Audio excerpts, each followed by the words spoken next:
Okay. तो बहुत बहुत स्वागत है आप सभी का एक बार फिर से गैलेक्सी टीचर्स क्लासेस के इस ऑनलाइन प्लेटफॉर्म पर, जहां हम सभी टीचिंग से रिलेटेड जितनी भी वैकेंसीज होती हैं उनकी तैयारी बहुत ही सरल तरीके से करते हैं।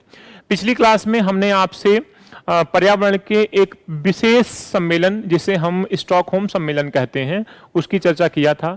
आज की इस क्लास में कनाडा में होने वाले मॉन्ट्रियल प्रोटोकॉल की बात हम आपसे करेंगे। ठीक है, कनाडा में एक सम्मेलन हुआ जिसे आप मॉन्ट्रियल प्रोटोकॉल के नाम से जानते हैं। ठीक है, जिसे हम किस नाम से जानते हैं?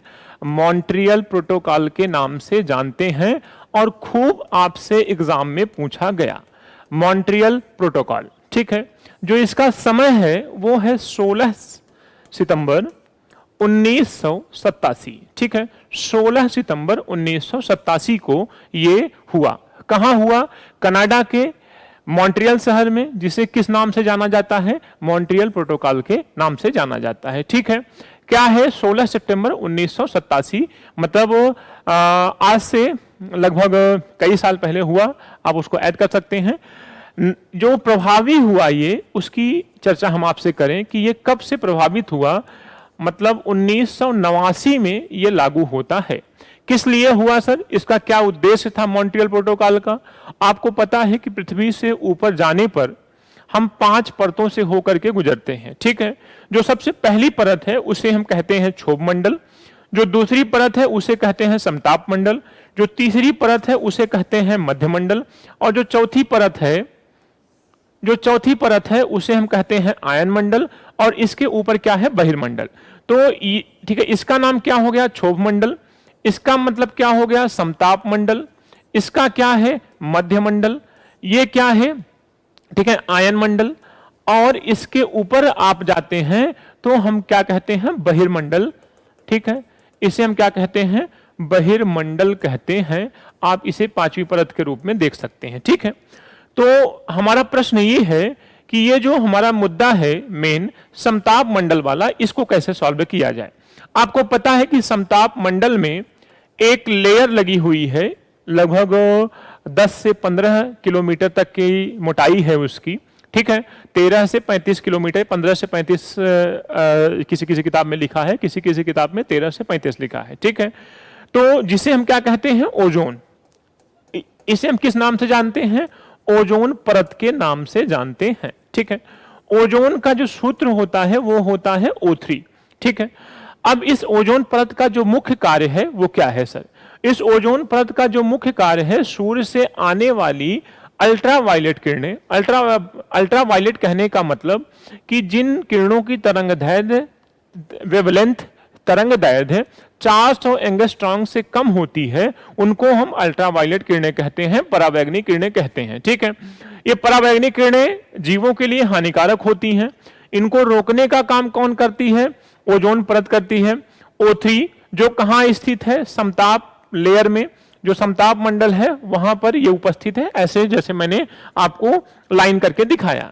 इसका काम हमने आपको बता दिया, सूर्य से आने वाली अल्ट्रावायलेट किरणों को, छोटी तरंगदैर्घ्य वाली किरणों को रोक लेना। ठीक है, ओके सर। अब इसका जो ये मॉन्ट्रियल प्रोटोकॉल हुआ, इसका मुख्य उद्देश्य है वो ये है कि हमारे यहाँ जितने भी ठंडी वस्तुएं हैं, ठंडी वस्तुएं कहने का मतलब ठंडी या ठंडापन प्रदान करने वाली वस्तुएं, फ्रिज, एसी, है ना, और भी जो चीजें हैं, वहां से एक सबसे खतरनाक गैस निकलती है जिसे हम कहते हैं CFCS, क्लोरोफ्लोरोकार्बन्स। ठीक है, इसे हम क्या कहते हैं? क्लोरोफ्लोरोकार्बन्स कहते हैं। ठीक, क्लोरोफ्लोरोकार्बन्स जो है ये ओजोन परत का क्षरण कर रही है। इसके साथ में कुछ गैसें और हैं जो जिम्मेदार हैं, जिसे हम क्या कहते हैं? CO2, कार्बन डाइऑक्साइड भी कहते हैं। इसका मुख्य रोल है ओजोन परत के क्षरण में। तो वैज्ञानिकों के द्वारा ये डिसाइड किया गया कि किस तरीके से CFCS, क्लोरोफ्लोरोकार्बन्स की मात्रा को, इसके उत्पादन की मात्रा को कैसे घटाया जाए। अगर घटा लिया जाएगा तो जो समताप मंडल में ओजोन परत है वो सुरक्षित हो जाएगी। अगर इसका उत्पादन नहीं घटा, लोग एसी का प्रयोग, फ्रिज का प्रयोग कंटिन्यूअसली एक बड़ी मात्रा में करते जाएंगे, तो एक दिन ये ओजोन परत खत्म हो जाएगी। ओजोन क्षरण का मतलब होता है ओजोन की मोटाई का कम हो जाना। ओजोन छिद्र का मतलब होता है जहां पर ओजोन परत एकदम पतली हो गई हो, ठीक है, वहां छिद्र होने की संभावना बढ़ जाती है और ये किरणें भेद करके मतलब छिद्र करके पृथ्वी तक उसके सरफेस तक जब आएंगी तो हमें कैंसर जैसे रोग या चर्म रोग जो भी मतलब स्किन से प्रॉब्लम, स्किन संबंधित प्रॉब्लम होती है उससे हम ग्रसित हो जाएंगे, ठीक है। इसलिए ये मॉन्ट्रियल प्रोटोकॉल आपके लिए जरूरी हो जाता है। इसका मुख्य उद्देश्य क्या था? CFC क्लोरोफ्लोरोकार्बन्स की मात्रा को उत्पादन की मात्रा को कैसे कम किया जाए ताकि समताप मंडल में उपस्थित ओजोन परत को बचाया जा सके। इसी सम्मेलन में, इसी प्रोटोकॉल में यह डिसाइड किया गया कि 16 सितंबर या 16 सितंबर को प्रत्येक वर्ष ओजोन दिवस मनाया जाएगा। क्या मनाया जाएगा?